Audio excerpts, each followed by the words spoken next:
So I quit my night job, but before I get to that, let me catch you up on some stuff. Most importantly, check out this Donkey Kong VHS I found at Value Village. Just look at it. Now look at this sunset over a car show I saw on my way to my new job.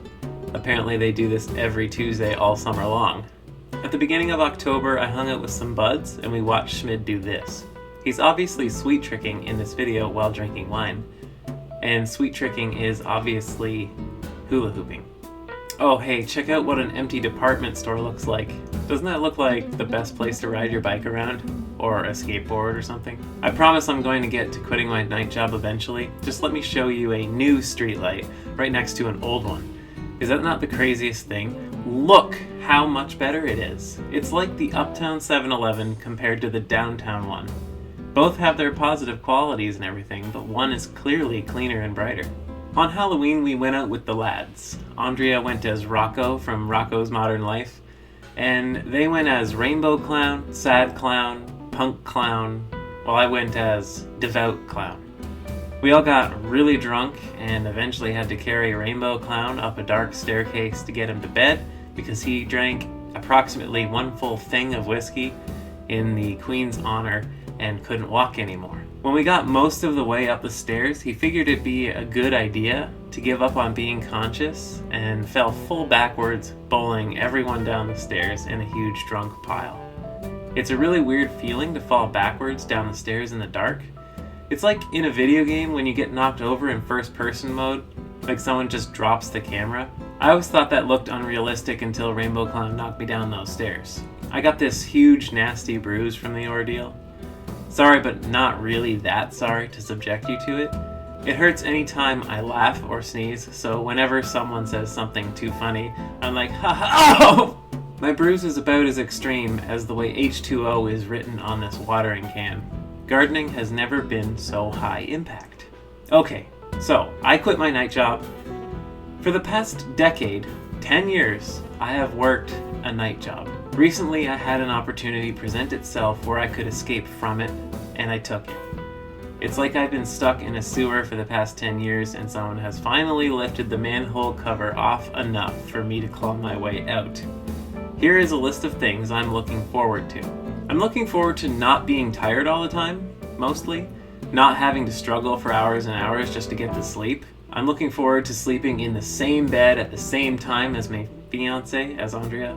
I'm looking forward to alone time being meaningful, relaxing, and enjoyable because it's no longer 80% of my life. I'm looking forward to no more sleeping in till midnight and people thinking I ditched them on purpose. I'm looking forward to no more unnecessarily missed birthdays, parties, stag and does, events. I have a cousin who's like 10 years old and I've never even met him in person.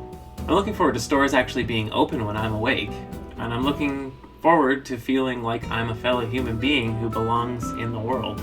I'm looking forward to coffee in the morning, breakfast actually being breakfast.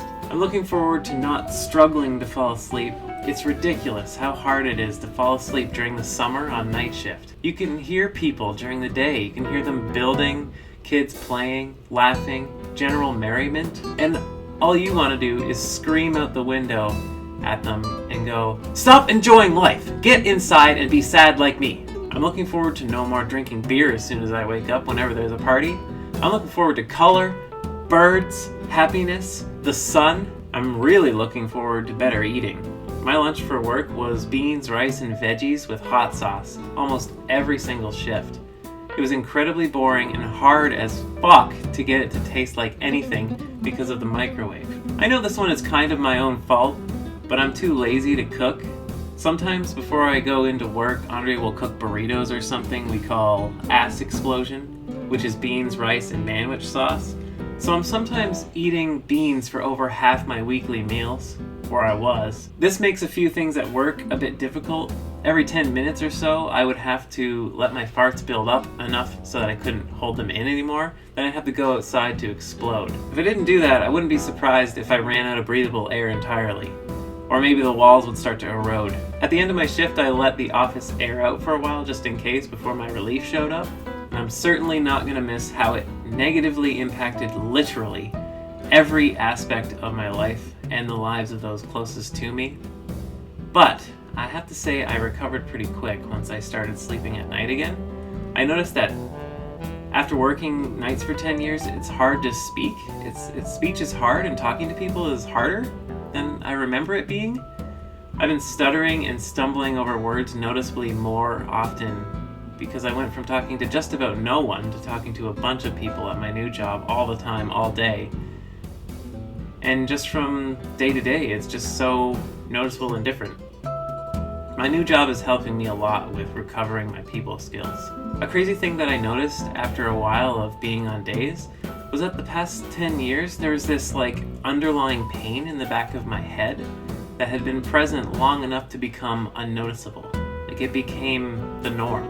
That's just what it felt like to be alive.